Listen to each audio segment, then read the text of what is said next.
بصوا النهاردة احنا هنعمل أكلة أكيد هي مش اختراع، وعمرها ما كانت اختراع، بل بالعكس ده حب باقتناع. يعني طول ما انتي بتحبيها طول ما هتطلع معاكي حلوة. الكرومبة الحلوة ديت اللي خطفت قلبي. تعالوا كده نقطعها بعد ما نسمي الله بالطريقة دي كده. ايوه كده. تعالوا بس خليكم معايا. انا عارفة ان كلكم شاطرين وبتعملوا المحشي، بس ده عشق لا ينتهي. الكرومبة بتاعتنا حلوة، واكيد احنا محتاجينها في الايام دي. اكلة حلوة تسندنا كده. تعالوا يلا، مية بتغلي وهنضيف عليها معلقة سكر، وما تنسوش معلقة السكر. ولو سألتوني معلقة السكر ليه وانتي بتسلويها، هقولك عمر الكرنب ما يشد معاكي، الا بالعكس هيبقى حلو وبيقطم معاكي كده وانتي بتاكليه، وفي نفس الوقت الورق نفسه مسكر. هنسلق كده، يلا دقيقة ونطلع، وهنكمل كل الورق بالشكل ده كده. يلا يا غالية وخليكي معايا. ادي المرحلة التانية. معلقة زبدة او سمنة، ضيفي عليها معلقة زيت، وزي ما انت عايزة المادة الدهنية دي ترجعلك انت. انا نزلت ببصلتين كده، فرمهم في الكب عليهم 5 فصوص توم، اديتهم فرمة حلوة، ونزلت بيهم على المادة الدهنية بتاعتي. قلبي كده لحد ما تشمي ريحة التوم معاكي والبصل يصفر مش عاوزينه يتحرق. معلقتين صلصة، وادي معلقة هريسة، وممكن تستغني عنها لو مش حباها، بس اوعدك ان بتدي طعم وريحة بجد حلو جدا.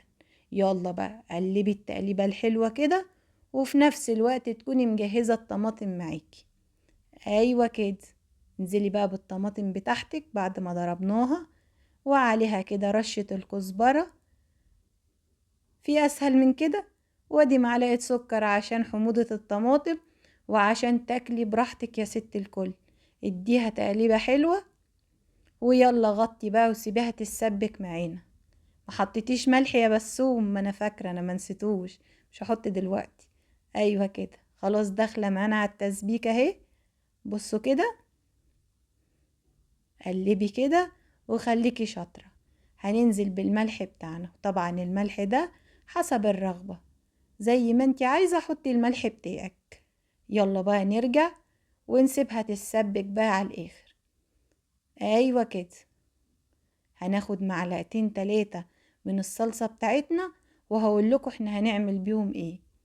خليكي بس معايا للآخر، واوعي تكوني نسيتي اللايك الجميل والكومنت الحلو بتاعك اللي بيبسطني يا ست الكل. واوعي تنسي تشتركي عشان يوصلك اشعارات بكل جديد. الرز بتاعنا غسلينه ومصفيينه، وده رز طبعا مصري بلدي اصيل زيك يا ست الكل.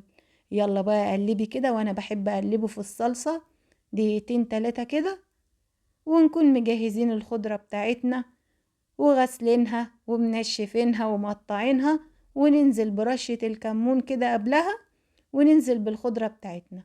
خضرتنا عبارة عن ايه؟ شبت وبقدونس وكزبرة. هناخد حزمة من كل نوع كده، وهنشيل العروق اللي فوق دي نستغنى عنها مش عايزينها. احنا عايزين النص اللي تحت كده ايه من الحزمة، اللي هو بيبقى كله ورق.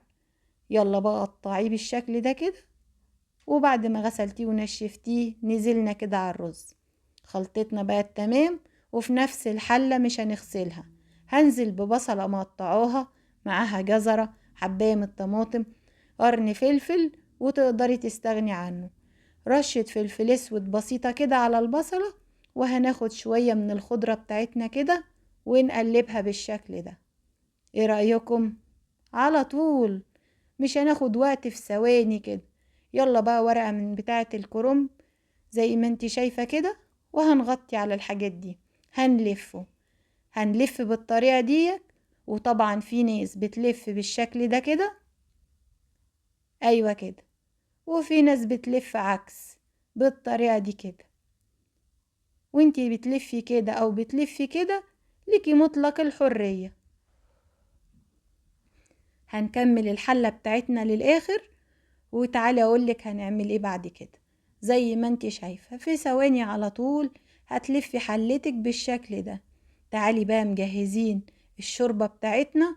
شوربة فراخ، شوربة لحمة، زبطيها كده وزبطي طعمها بتحبي مرق الدجاج تحطي عليها، ما بتحبيش حاجة ترجعلك. وهننزل عليها بمعلقتين الصلصة اللي احنا كنا شايلينهم. ويلا كده هنزود المحشي. زودنا المحشي ايه؟ زودنا زي ما انت شايفة كده. واول طبقة من المحشي بتكون الشوربة تحتيها، ما بنغطيش المحشي بالشوربة. معلقة سمنة بلدي من على الوش كده. وطبعا اختياري، ولو عندك ليا مش هتقول لا، ده هتبقى الطعم احسن واحسن كمان. يلا بقى تغلي كده المحشي معانا زي ما انت شايفة. وبعد ما يغلي ب10 دقايق هتوطي عليه لحد ما يتشرب. بس سيبناه يتشرب. جهزي بقى الصينية وانزلي بقى بحلة المحشي المتينة. حانت اللحظة بجد، قلبي الصغير لا يتحمل. بصوا كده اللحظة ديت أكيد مش أنا بس اللي بحبها، ده كلكم كمان بتحبوها. يلا بقى طبقك كده يا ست الكل، المحشي بتاعك، حتتين اللحمة بتوعك، وعيشي حياتك زي ما انت عايزة. دي كانت أكلتي ووصفتي. أشوفكم على خير في أكلة جديدة ووصفة جديدة، وسلام عليكم.